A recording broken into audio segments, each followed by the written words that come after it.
News देख रहे हैं आप और आपके साथ मैं हूं शहला निगार। बुलेटिन की शुरुआत में आइए सबसे पहले एक नजर डालते हैं सुर्खियों पर। प्रधानमंत्री नरेंद्र मोदी आज करेंगे सेमिकॉन प्लांट का उद्घाटन। नवगठित जिले वाव थराद में 20,000 करोड़ रुपए से अधिक की विकास परियोजनाओं का करेंगे उद्घाटन, रखेंगे आधारशिला।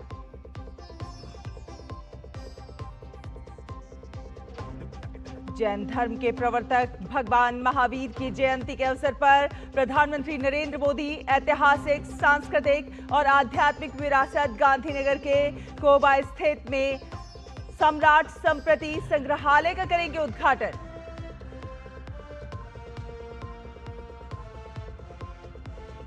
राष्ट्रपति द्रौपदी मुर्मू आज बिहार के दौरे पर राजगीर स्थित नालंदा विश्वविद्यालय के दीक्षांत समारोह में होंगी शामिल।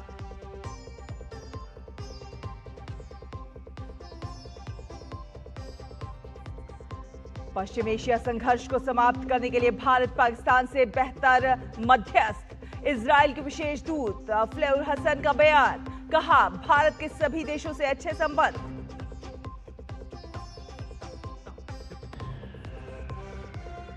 और एशियन बॉक्सिंग चैंपियनशिप में भारतीय मुक्केबाजों ने लगाया जीत का पंच। बॉक्सर प्रीति पवार और दीपक क्वार्टर फाइनल में पहुंचे।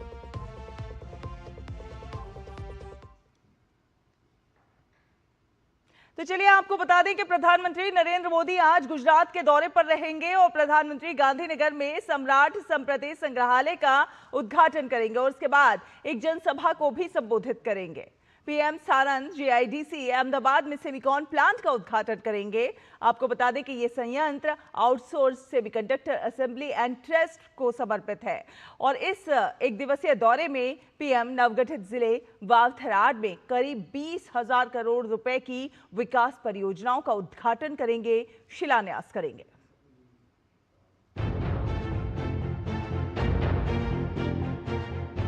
मंगलवार 31 मार्च महावीर जयंती पर प्रधानमंत्री नरेंद्र मोदी गुजरात में रहेंगे, जहां वो गांधीनगर में सम्राट संप्रति संग्रहालय का उद्घाटन करेंगे। संग्रहालय कोबा तीर्थ के महावीर जैन आराधना केंद्र परिसर में स्थापित किया गया है। महान सम्राट संप्रति को समर्पित इस संग्रहालय में 7 दीर्घाएं बनाई गई हैं, जिनमें जैन विरासत और अहिंसा के मूल्यों से जुड़ी दुर्लभ कलाकृतियां, प्राचीन पांडुलिपियां और मूर्तियों को प्रदर्शित किया गया है। पीएम साणंद जीआईडीसी अहमदाबाद में केन्स सेमिकॉन प्लांट का उद्घाटन करेंगे। यह संयंत्र outsourced semiconductor assembly and test को समर्पित है। जब संयंत्र के सभी चरण पूरे हो जाएंगे तो इसकी उत्पादन क्षमता प्रतिदिन 63 लाख यूनिट होगी। इस संयंत्र से भारत के सेमीकंडक्टर मिशन को नई रफ्तार मिलेगी। साथ ही गुजरात को वैश्विक सेमीकंडक्टर विनिर्माण केंद्र के रूप में स्थापित करने के प्रयासों को भी बढ़ावा मिलेगा। हमारे प्रधानमंत्री इधर आएंगे और इस प्लांट को देश को समर्पित करेंगे और ये दिखाएंगे कि केन्स सेमिकॉन जो एक इंडियन मल्टीनेशनल कंपनी है, गवर्नमेंट ने हमको सपोर्ट किया, सेंट्रल गवर्नमेंट और स्टेट गवर्नमेंट ने हमको सपोर्ट किया कैपेक्स में, मशीनों में, कंस्ट्रक्शन में। इसके कारण हम आज इधर पहुंचे और हम गर्व से कह सकते हैं कि हम अब मेक इंडिया नहीं, हम मेड इन इंडिया में जाने लगे हैं।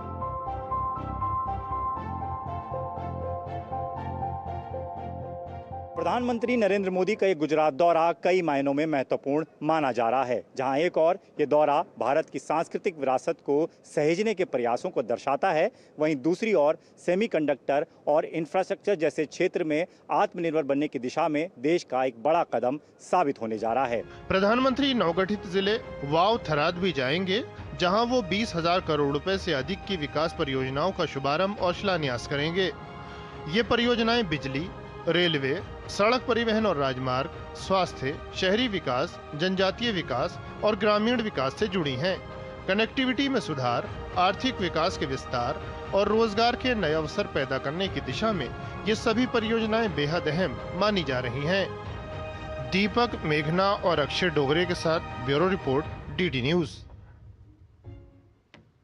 और राष्ट्रपति द्रौपदी मुर्मू आज बिहार की यात्रा पर रहेंगी। राष्ट्रपति बिहार के राजगीर स्थित नालंदा विश्वविद्यालय के दीक्षांत समारोह में शामिल होंगी और इस दौरान राष्ट्रपति प्राचीन विश्व धरोहर स्थल नालंदा के अवशेषों का भी दौरा करेंगी। नालंदा विश्वविद्यालय अपने दूसरे दीक्षांत समारोह के लिए राष्ट्रपति की मेजबानी करने के लिए पूरी तरह से तैयार है, जहां पर देश विदेश के 617 छात्रों को डिग्री और सर्वश्रेष्ठ छात्रों को स्वर्ण पदक से सम्मानित किया जाएगा। राष्ट्रपति नालंदा विश्वविद्यालय के 2000 सीटों वाले अत्याधुनिक सभागार विश्वमित्रालय का उद्घाटन करेंगी और साथ साथ सहभागिता प्रदर्शन का भी उद्घाटन करेंगी।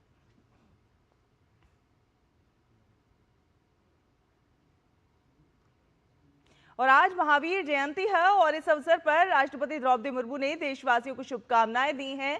महावीर जयंती की पूर्व संध्या पर अपने संदेश में राष्ट्रपति ने कहा कि भगवान महावीर के 5 सिद्धांत अहिंसा, सत्य, अस्तेय, ब्रह्मचर्य और अपरिग्रह हमें जीवन के सही मार्ग पर चलने के लिए प्रेरित करते हैं। इन सिद्धांतों को अपनाकर हम अपने जीवन को सार्थक बना सकते हैं और समाज में सकारात्मक बदलाव ला सकते हैं।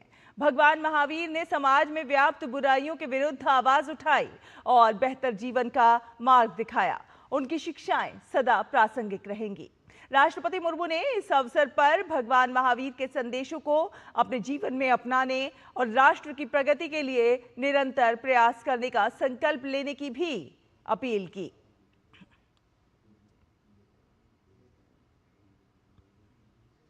जैन धर्म के 24वें तीर्थंकर भगवान महावीर ने मानवता को अहिंसा, संयम और सह अस्तित्व का जो संदेश दिया वो आज के समय में और भी ज्यादा महत्वपूर्ण हो जाता है। इस अवसर पर आपको दिखाते हैं हमारी ये खास रिपोर्ट।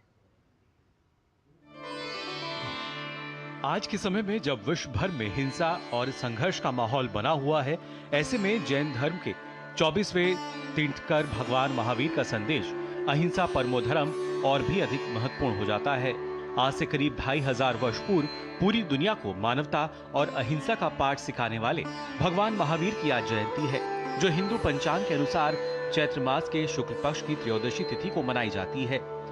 ऐतिहासिक परंपराओं के अनुसार भगवान महावीर का जन्म 599 ईसा पूर्व में वैशाली गणराज्य के निकट कुंडल ग्राम में हुआ था। वर्धमान नाम से जन्मे महावीर ने 30 वर्ष की आयु में राजसी जीवन त्याग कर कठोर तप और साधना का मार्ग अपनाया और लगभग 12 वर्षों की कठिन साधना के बाद उन्हें केवल्य यानी ज्ञान की प्राप्ति हुई। केवल्य एक ऐसी अवस्था है जिसमें आत्मा पूर्ण ज्ञान और बोध को प्राप्त करती है। उस दौर में जब समाज में कर्मकांड, असमानता और वैचारिक जड़ता बढ़ रही थी, भगवान महावीर ने इनसे मुक्ति के लिए जैन धर्म स्थापित किया, जो एक स्वतंत्र और तर्क प्रधान दार्शनिक परंपरा के रूप में सामने आया। जैन दर्शन का मूल आधार अहिंसा है, लेकिन यह केवल शारीरिक हिंसा से बचने तक सीमित नहीं, बल्कि मनसा, वाचा, कर्मणा यानी तीनों स्तर पर अहिंसा का पालन आवश्यक माना गया है। भगवान महावीर द्वारा स्थापित 5 महाव्रत अहिंसा, सत्य, अस्तेय, ब्रह्मचर्य और अपरिग्रह जैन जीवन पद्धति की नींव है। भगवान महावीर का आत्मधर्म जगत की प्रत्येक आत्मा के लिए समान था। दुनिया की सभी आत्मा एक सी हैं, इसलिए हम दूसरों के प्रति विचार एवं व्यवहार रखें जो हमें स्वयं को पसंद हो। यही महावीर का जियो और जीने दो का सिद्धांत है। जैन दर्शन में कर्म को केवल दार्शनिक अवधारणा नहीं, बल्कि एक सूक्ष्म भौतिक तत्व माना गया है, जो आत्मा से जुड़कर उसे जन्म मरण के चक्र में बांधता है। मोक्ष यानी मुक्ति तभी संभव है जब आत्मा इन कर्म बंधनों से मुक्त हो। सम्यक दर्शन, सम्यक ज्ञान और सम्यक चरित्र, ये तीनों रत्न मोक्ष का मार्ग दिखाते हैं। महावीर जयंती के अवसर पर देश भर के जैन मंदिरों में विशेष पूजा, अभिषेक, प्रभात फेरियां और रथ यात्राएं आयोजित की जाती हैं। लेकिन इस पर्व का मूल भाव बाहरी आडंबर नहीं, बल्कि आंतरिक शुद्धि, संयम और सेवा है। Bureau report, DD news.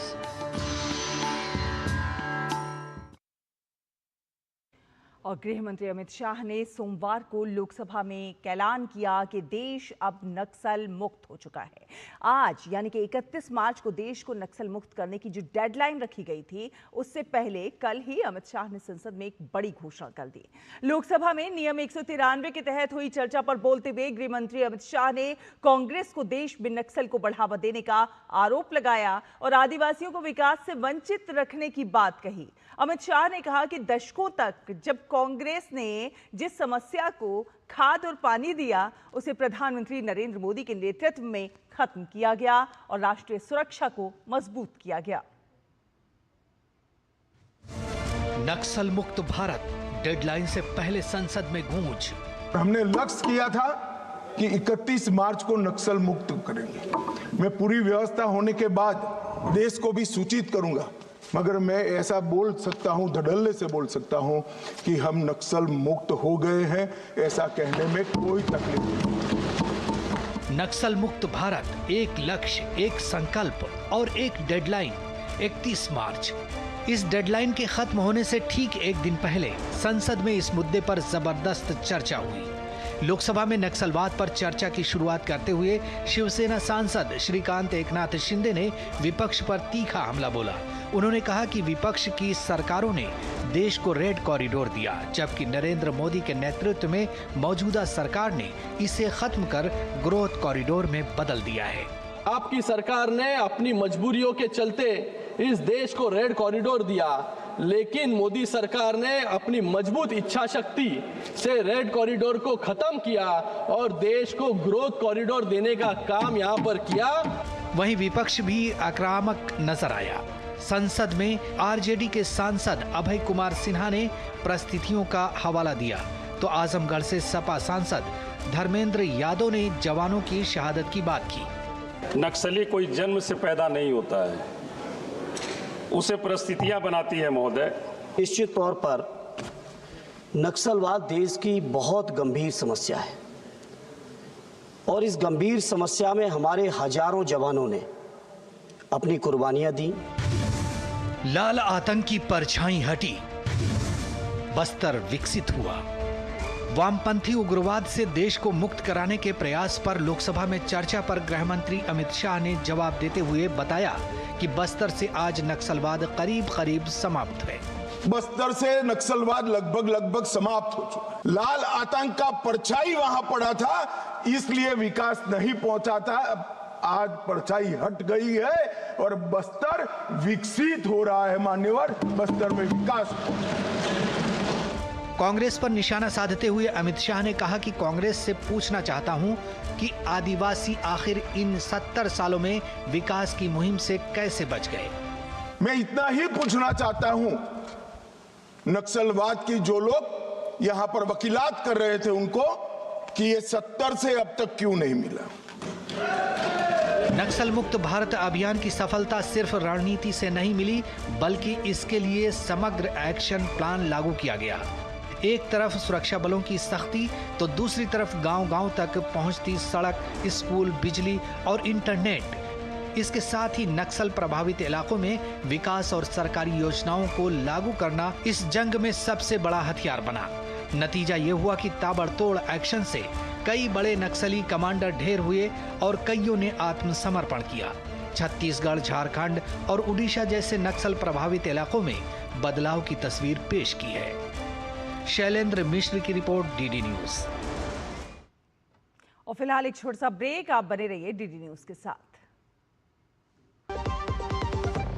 महाशय धर्मपाल जी के 130वें जन्मदिन पर MDH मसालों पर पाइए 10% एक्स्ट्रा। अब स्वाद के साथ बचत भी। अब पाइए बचत ही बचत।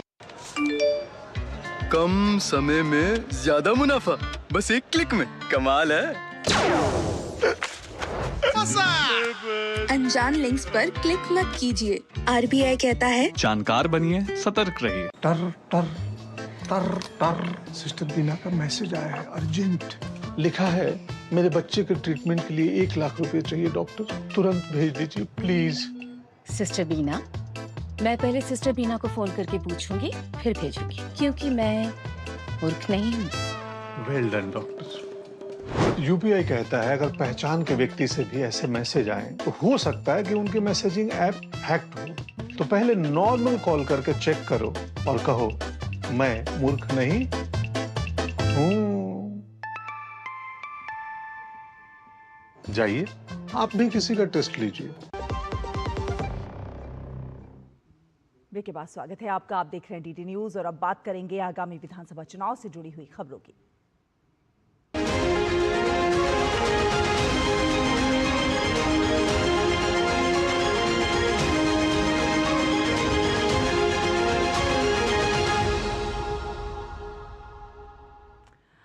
तो बात करते हैं पश्चिम बंगाल की। जी हां, पश्चिम बंगाल चुनाव से पहले फुटेज विवाद जो है वो गर्मा गया है। पिछले अक्टूबर में SIR प्रक्रिया शुरू होने के बाद से ही तृणमूल कांग्रेस लगातार चुनाव आयोग पर पक्षपात करने का आरोप लगा रही है और एक के बाद एक मुद्दे उठाने की कोशिश कर रही है।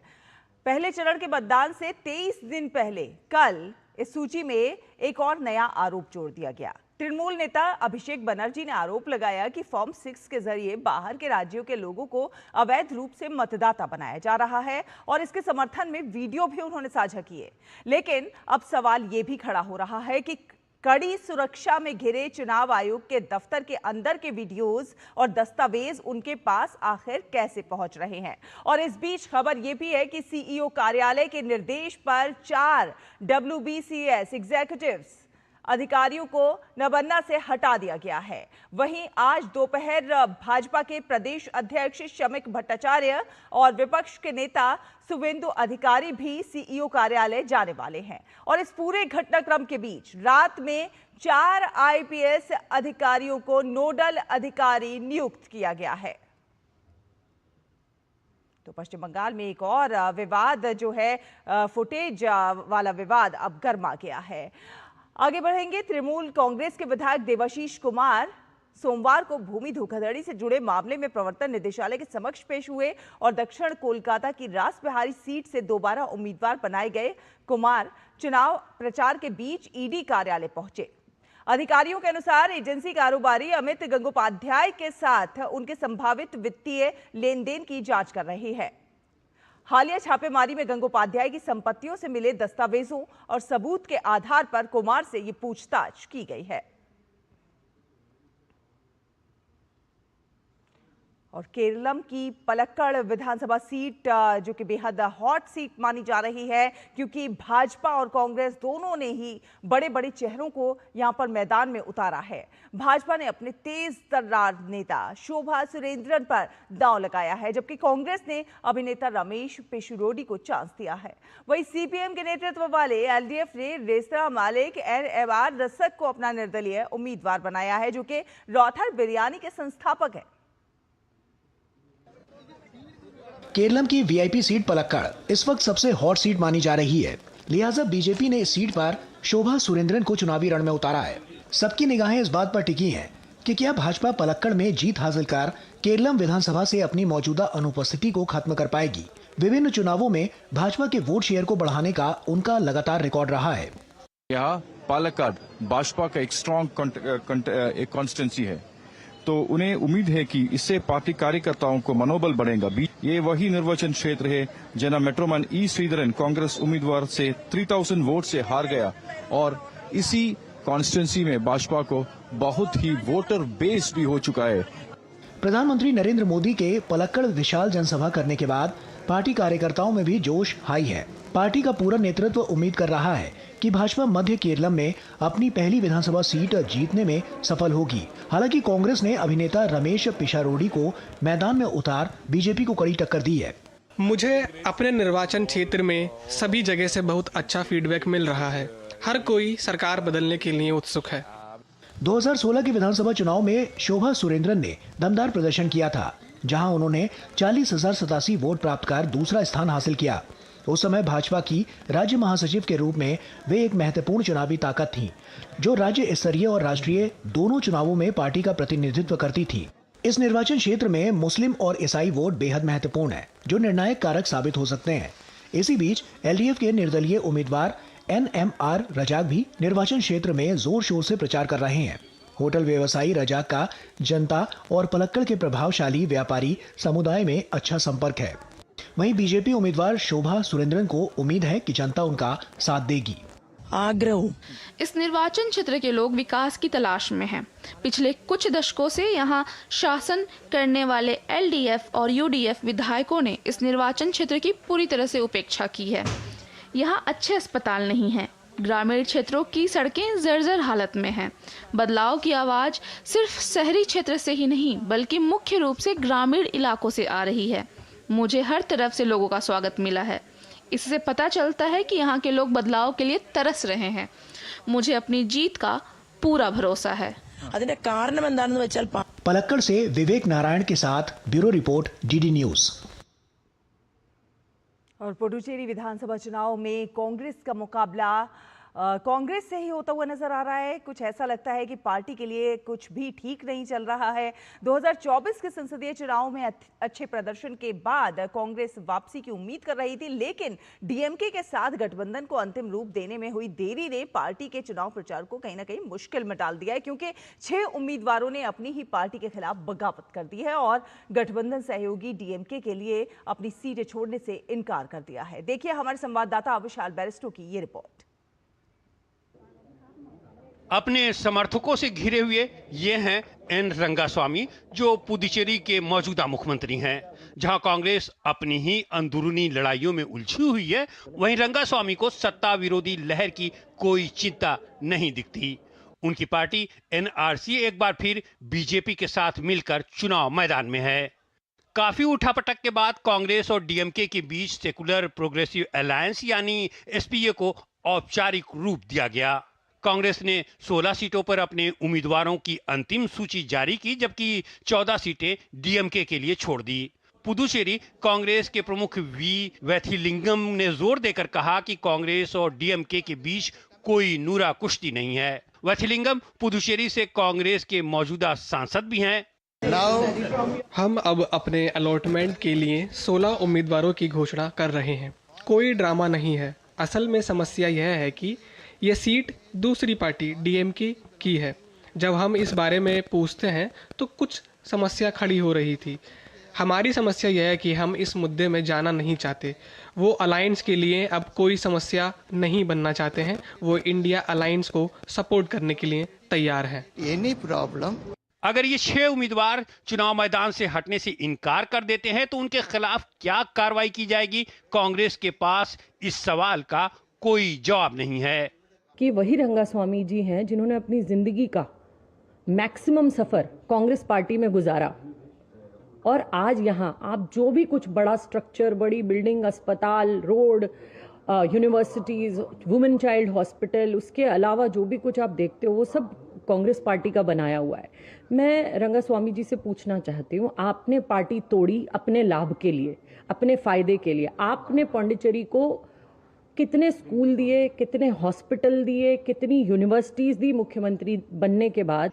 इस तरह के गठबंधन के लिए खतरा बनते हुए आर कुमरन जैसे नेता टस से मस होने को तैयार नहीं हैं। वे राजभवन विधानसभा क्षेत्र में पंजे के चुनाव चिन्ह के साथ अपना प्रचार जारी रखे हुए हैं। कुमरन का साफ कहना है कि मैंने पार्टी टिकट पर नामांकन भरा, मैं पार्टी के चुनाव चिन्ह पर चुनाव लड़ रहा हूँ। कैंपेन बहुत अच्छा चल रहा है। आज से हमने शुरुआत की है। कैंपेन बहुत अच्छा चल रहा है। लोग कांग्रेस के लिए ज़्यादा समर्थन दिखा रहे हैं। अभी तक कोई सवाल नहीं आया है। हम कांग्रेस के उम्मीदवार हैं और निश्चित रूप से हम जीतेंगे। लोग कांग्रेस पार्टी के साथ हैं। जानकारों का मानना है कि इस पूरे ड्रामे और भ्रम के लिए कांग्रेस का आला कमान ही पूरी तरह से जिम्मेदार है। पहले कांग्रेस अपने उम्मीदवारों से सभी 30 सीटों से नामांकन दाखिल करने को कहा और फिर डीएमके के साथ देर से हुए गठबंधन के बाद अब उनमें से 6 उम्मीदवारों से अपना नामांकन वापस लेने का दबाव बना रही है।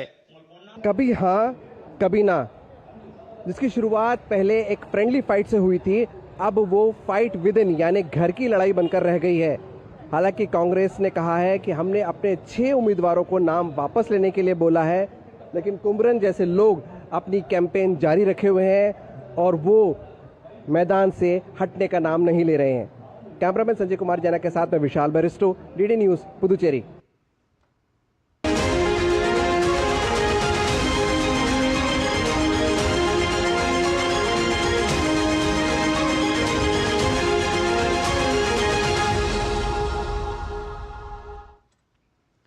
तो जनादेश के बाद अब रुख करते हैं अंतर्राष्ट्रीय खबरों का और पश्चिम एशिया संघर्ष की बात करते हैं। पश्चिम एशिया में जारी संघर्ष के बीच इजराइल के विदेश मंत्रालय की जो विशेष दूत हैं फ्लेयर हसन नहूम, उन्होंने एक बड़ा बयान दिया है। उन्होंने कहा कि ये संघर्ष शुरू से ही एक मल्टी फ्रंट यानी कि कई मोर्चों वाला क्षेत्रीय युद्ध बन गया था और इजराइल ने इसमें सैन्य रूप से काफी ज्यादा बढ़त हासिल की।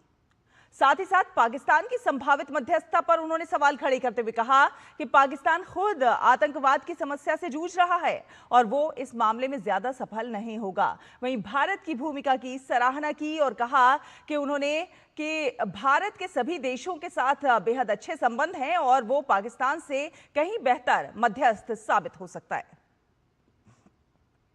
और अब बात खेल की। मंगोलिया में खेले जा रहे एशियन बॉक्सिंग चैंपियनशिप 2026 में भारतीय मुक्केबाजों ने शानदार शुरुआत की है और भारत की प्रीति पवार और दीपक ने अपने अपने मुकाबले जीतकर क्वार्टर फाइनल में जगह बना ली है।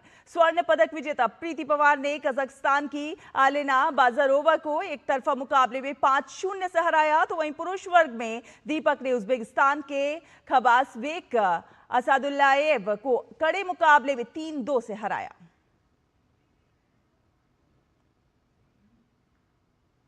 भारत की उभरती पैरा तीरंदाज शीतल देवी को वर्ल्ड आर्चरी विश्व तीरंदाजी में para Archer of the year 2025 के खिताब से सम्मानित किया गया है। ये सम्मान उनके शानदार प्रदर्शन और ऐतिहासिक उपलब्धियों को देखते हुए दिया गया है, जिसमें विश्व चैंपियनशिप का खिताब भी शामिल है। वो बिना हाथों के विश्व चैंपियन बनने वाली पहली और एकमात्र महिला तीरंदाज हैं। तो इसी के साथ इस बुलेटिन में फिलहाल इतना ही। मुझे दीजिए अनुमति। नमस्कार।